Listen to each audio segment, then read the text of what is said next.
കത്തോലിക്കാൻ പോവുകയാണെന്നാ പറയുന്നത്. അവർക്കിതൊന്നും മനസ്സിലായില്ല. അപ്പോഴ് അവിടെ ഇപ്പോഴുള്ള ഗ്രീക്ക് ഓർത്തഡോക്സ് ദേവാലയമാണ് കർത്താവിന്റെ മംഗളവാർത്ത പരിശുദ്ധ അമ്മയോട് ദൂതൻ പറയുന്ന ആ സ്ഥലത്ത് ഇപ്പോൾ സ്ഥിതി ചെയ്യുന്നത്. അവിടെയുള്ള ഗ്രീക്ക് ഓർത്തഡോക്സ് ദേവാലയത്തിലെ ബഹുമാനപ്പെട്ട വൈദികൻ എന്നോട് പറഞ്ഞു, ചരിത്രം സാക്ഷ്യപ്പെടുത്തുന്നത് ഇവിടെ നിന്ന് ഏകദേശം 700 മീറ്ററുകൾക്കപ്പുറമുള്ള അവളുടെ വീട്ടിലേക്ക് അവൾ ഓടി. ദൂതനെ കണ്ട് ഭയപ്പെട്ട്, ദൂതൻ പറഞ്ഞ കാര്യങ്ങൾ കേട്ടിട്ട് വിശ്വസിക്കാനാകാതെ അവൾ ഓടിയപ്പോ ദൂതനും പുറകെ ഓടി. പ്രിയപ്പെട്ടവരെ, പരിശുദ്ധ അമ്മ ഈ നീരരുടെ അടുക്കൽ നിന്നും വീട്ടിലേക്ക് ഓടിയ വഴിയിലൂടെ കൊന്ത ചൊല്ലിക്കൊണ്ട് ഞാനും നടന്നു. 2 മാസങ്ങൾക്ക് മുമ്പ് കൊന്തയും കയ്യിൽ പിടിച്ച് കൊന്തയും ചൊല്ലിക്കൊണ്ട് ആ വഴിയിലൂടെ നടന്നു. അങ്ങനെ നടന്ന് പരിശുദ്ധ അമ്മയുടെ വീട് സ്ഥിതി ചെയ്യുന്ന സ്ഥലം ഇന്ന് മനോഹരമായ ഒരു കത്തോലിക്ക ദേവാലയമാണ്. ആ ദേവാലയത്തിൽ ചെന്നു. പരിശുദ്ധ അമ്മയുടെ മംഗളവാർത്ത ദേവാലയം എന്നറിയപ്പെടുന്ന മനോഹരമായി പണി കഴിപ്പിച്ചിരിക്കുന്ന ദേവാലയമാണ് നസ്രത്തിലുള്ള പരിശുദ്ധ അമ്മയുടെ വീട്. അവിടെ പരിശുദ്ധ അമ്മയെ ദൈവദൂതൻ പിൻചെന്ന് ആ വീട്ടിൽ ചെന്ന് കഴിഞ്ഞപ്പോ ദൂതൻ അമ്മയോട് പറയുന്നുണ്ട്, പരിശുദ്ധാത്മാവിലൂടെയാണ് നീ ഗർഭം ധരിക്കാൻ പോകുന്നത്. ഇത് കേട്ട് അത്ഭുതത്തോടുകൂടെ ദൈവദൂതന്റെ മുൻപിൽ അവിടെ നിൽക്കുന്നുണ്ട്. മംഗളവാർത്ത കേട്ട് ആശ്ചര്യപ്പെട്ട് ഭയചകിതയായി നിൽക്കുന്ന ഒരു കൊച്ചുപെണ്ണ്. പക്ഷേ ദൈവദൂതൻ ദൈവത്തിന്റെ അരുളപ്പാട് ദൂതെന്താണെന്ന് പറഞ്ഞു കഴിഞ്ഞപ്പോ അവള് പറയുന്നുണ്ട്, ഇതാ കർത്താവിന്റെ ദാസി, നിന്റെ വാക്കുപോലെ എന്നിൽ ഭവിക്കട്ടെ.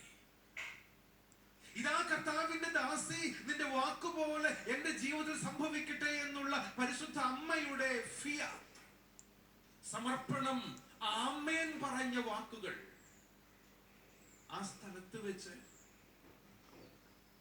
വൈദിക സന്യാസ ജീവിതത്തിലേക്ക് കടന്നു വന്ന ഞാൻ വ്രതബദ്ധമായ എന്റെ ജീവിതത്തെ നവീകരിച്ചുകൊണ്ട് ദൈവത്തിനുസന്നിധിയിൽ പ്രാർത്ഥിച്ചു.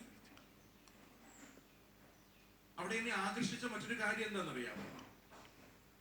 പരിശുദ്ധ അമ്മയുടെ പ്രത്യക്ഷീകരണങ്ങൾ നടന്ന ഇടങ്ങളൊക്കെയും മനോഹരമായി ആ ദേവാലയത്തിന് പുറത്തുള്ള ചുമരുകളിൽ ചിത്രീകരിച്ചിട്ടുണ്ട്. അവിടെ നമ്മുടെ ഇന്ത്യയിൽ, കേരളത്തിൽ കുറവിലങ്ങാട് പരിശുദ്ധ അമ്മ പ്രത്യക്ഷപ്പെട്ട മനോഹരമായ ചിത്രം, പരിശുദ്ധ അമ്മയുടെ ചിത്രീകരണങ്ങൾ, അമ്മയുടെ അപ്പാരിഷൻസ് പ്രത്യക്ഷീകരണങ്ങളോടൊപ്പം സ്ഥാനം പിടിച്ചിരിക്കുന്നു എന്നുള്ളതും, അവിടെ മർത്തമറിയം പള്ളി കുറവിലങ്ങാട് നീരരുടെ അടുക്കൽ പരിശുദ്ധ അമ്മ പ്രത്യക്ഷപ്പെട്ടതിനെ കുറിച്ചുള്ള മനോഹരമായ ഒരു ചിത്രം. പ്രിയപ്പെട്ടവരെ, നമ്മുടെ ഈ നാട്ടിൽ പരിശുദ്ധ അമ്മ പ്രത്യക്ഷപ്പെട്ടതിനെ കുറിച്ചുള്ള മനോഹരമായ ഒരു ചിത്രം ഇപ്പോ നസ്രത്തിലെ ഈ ദേവാലയത്തിന്റെ പുറംഭിത്തിയിൽ കാണാൻ സാധിക്കുന്നു എന്നുള്ളത് തെല്ല അഭിമാനത്തോടുകൂടെ തന്നെ ഞാൻ നോക്കിക്കണ്ട ഒരു യാഥാർത്ഥ്യമാണ്. ഞാൻ പറഞ്ഞു വരിക, ഭൂമിയിൽ ദൈവകൃപ ലഭിച്ചവർക്ക് സമാധാനമെന്നാണ് ദൂതന്റെ വാക്കുകൾ. നമ്മളെല്ലാവരും ദൈവത്തിന്റെ കൃപ ലഭിച്ചവരായി ജീവിക്കുക എന്നുള്ളതാണ് ദൈവം നമ്മോട് ആവശ്യപ്പെടുന്ന അടിസ്ഥാനപരമായ കാര്യം എന്ന് പറയുന്നത്. ദൈവത്തിന്റെ കൃപയുള്ളവരായി ജീവിക്കുക.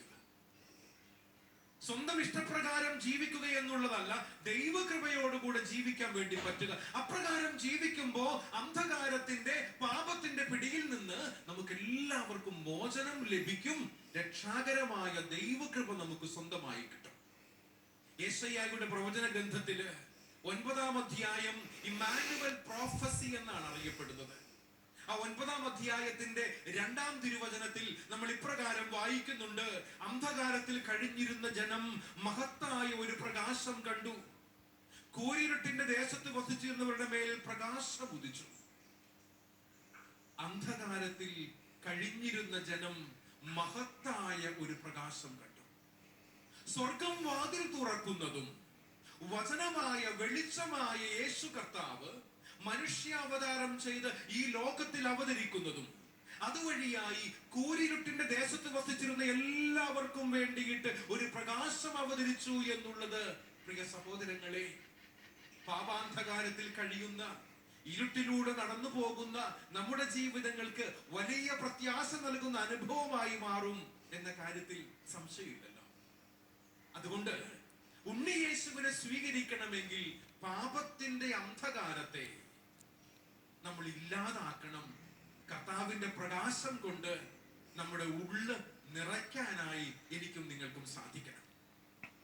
അപ്പോൾ മാത്രമേ പഴയ നിയമത്തിലെ യേശയ്യായുടെ പ്രവചനത്തിൽ അരുളി ചെയ്യപ്പെട്ട ഈ വാക്കുകൾ മത്തായിയുടെ സുവിശേഷം 4-ാം അധ്യായത്തിന്റെ 16-ാം തിരുവചനത്തിൽ ആവർത്തിക്കപ്പെടുന്നത് ഇന്ന് നമ്മുടെ ജീവിതങ്ങളിൽ സ്ഥിരീകരിക്കപ്പെടുകയുള്ളൂ എന്ന് മനസ്സിലാക്കുക. അപ്രകാരമുള്ള ഒരു സ്ഥിരീകരണമാണ് നമുക്ക് ആവശ്യമായിട്ടുള്ളത്. ക്രിസ്മസ് എന്ന് പറയുമ്പോൾ നിങ്ങൾ ആലോചിച്ച് നോക്കിക്കേ.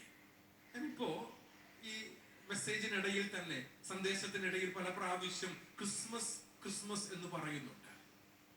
ക്രിസ്മസ് എന്ന് പറയുമ്പോൾ സാധാരണഗതിയിൽ നമ്മുടെയൊക്കെ മനസ്സുകളിലേക്ക് ഓടിയെത്തുന്ന ആദ്യ ചിന്ത എന്താണ്? കുറച്ച് വർഷങ്ങൾക്ക് മുമ്പ് ഒരു ക്രിസ്മസ് രാത്രിയില് BBC എന്ന ഇംഗ്ലീഷ് ടെലിവിഷൻ ചാനൽ കണ്ടുകൊണ്ടിരിക്കുമ്പോൾ അതിലൊരു ക്രിസ്മസ് ക്വിസ് കോമ്പറ്റീഷൻ നടക്കുകയാണ്. ഒരു ക്വിസ് മാസ്റ്റർ ഉണ്ട്. ആ ക്രിസ്മസ് ക്വിസ് കോമ്പറ്റീഷൻ പങ്കെടുക്കാൻ വേണ്ടിയിട്ട് കുറെ കുട്ടികൾ വന്നിരിക്കുന്നു. മനോഹരമായ അതിന്റെ ചിത്രീകരണം നടക്കും.